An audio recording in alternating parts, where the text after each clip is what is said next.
Now, the chances are if you read tarot or oracle cards, you have some kind of notebook to record what the readings have told you. Well, I know I do because I find it a really useful way of deepening my tarot practice and understanding of the cards. However, if you, for whatever reason, don't have a tarot journal, but you're interested in maybe starting one and not sure which way to go, whether just to have a plain notebook or to try something else, I'm going to share with you my evolution of tarot journals and what I do now to hopefully inspire you. Now, the way I do my tarot journal, I think, is a really customizable way and quite a cost-effective way of doing it, particularly if you don't have a budget to, say, buy some of the pre-printed planners that are out there on the market, like the Writual Planner, for instance. But we're going to talk about all of that and more in the video, so let's have a look. So before we get going with the video, comment below about your experiences with using a tarot journal planner. Do you record your readings in written form, or do you just read the cards and that's enough for you? And if you do have a planner, what kind of planner do you go for? Do you have a line notebook, a plain notebook, a dotted notebook? It's really interesting to see how other people approach this. As I mentioned a couple of videos back, I was ready to christen my brand new tarot journal. Now, I use the bullet journal style planners, which are they're not really blank pages, but the polka dot pages, just because I found this the easiest and most visual way of recording my tarot readings, and we'll dive into that a bit later. But I just wanted to explain how I started. So a few years ago, when I first got into tarot, I was gifted this beautiful plain notebook, or should I say lined notebook, and this cover was actually made by my stepmum, and it's padded and it's got these really beautiful woodland creatures, which is perfect for me because I love all of that. And so yeah, I just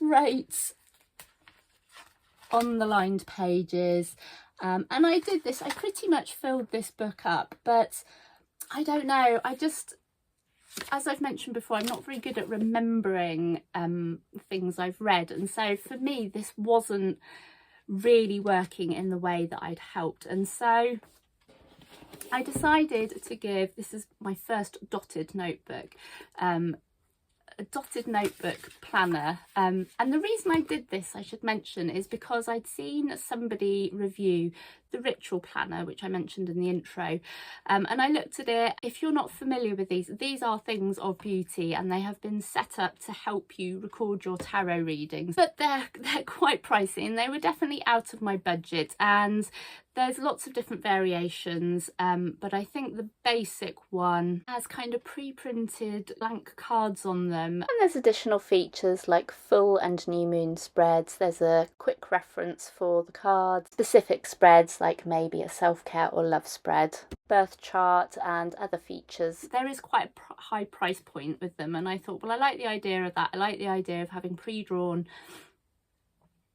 cards to record which ones I've pulled, but because it makes it more visual, but quite frankly that was more than I could justify paying for, particularly when I was also buying a lot of tarot and oracle decks at the time, and to be honest, I'd rather buy the decks.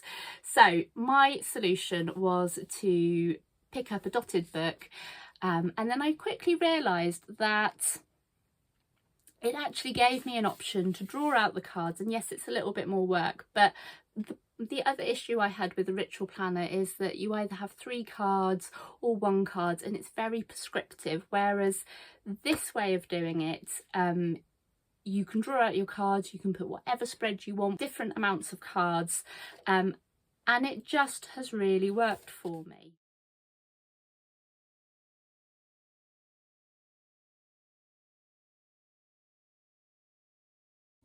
Now, when I first opened up my new planner, I noticed something slightly weird happening with the page here. So to fix this, I just got a glue stick out and stuck that first page to the title page, because it was just going to be bulky and fairly annoying. I start by writing the title of the name of the spread with the date and the deck or decks that I'm using. I typically make the title 2 lines deep, and then to the side put the date and the decks, and then below I'll pop a question. Now normally I stick to 1 reading per page, but this is quite a big reading, so I'm going to actually do it across both pages. Now I've got my system down, I normally just draw the cards out straight with my fine liner pen.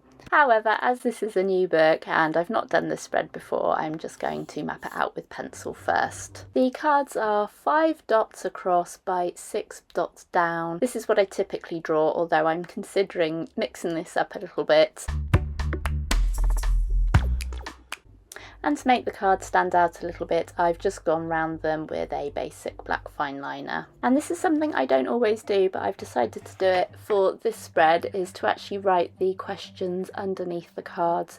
Normally I will write them to the side or above, or really wherever I've got space, but I think this is going to be quite an in-depth reading, so I kind of want to give myself as much space to analyse the cards as much as possible.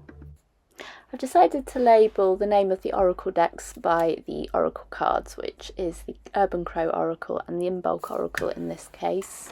I just like to label any jumper cards with a J in brackets next to the card. I'm actually writing out this reading in retrospect. I normally do it at the time, but I've already pulled these cards, so I'm just writing in the cards for my oracle cards and significator card from the Owl's Advice spread, which is the 8 of Spells, and now writing in the main cards for this spread. I actually have a video on this spread which I will link in the corner.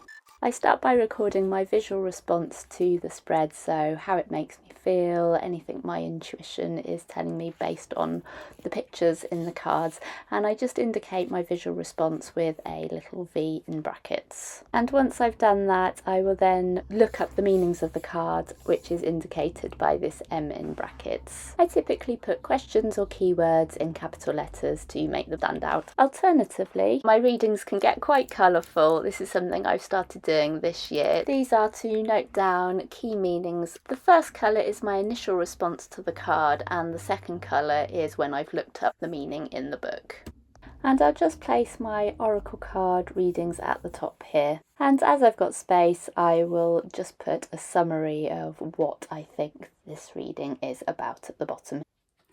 Thank you so much for joining me today and checking out how I organise my tarot planner, and I hope that was helpful for somebody out there, somebody who's maybe new to tarot and just wanted a bit of inspiration as to how they could create their own personalised tarot journey. And if it was, feel free to give it a cheeky like and subscribe to my channel for future tarot and oracle and kind of tarot art related contents. Until the next video, here are a few more videos that you can watch in the meantime, and I'm Sally and this is my channel, Writual Planner, House of Art and Tarot. Bye bye.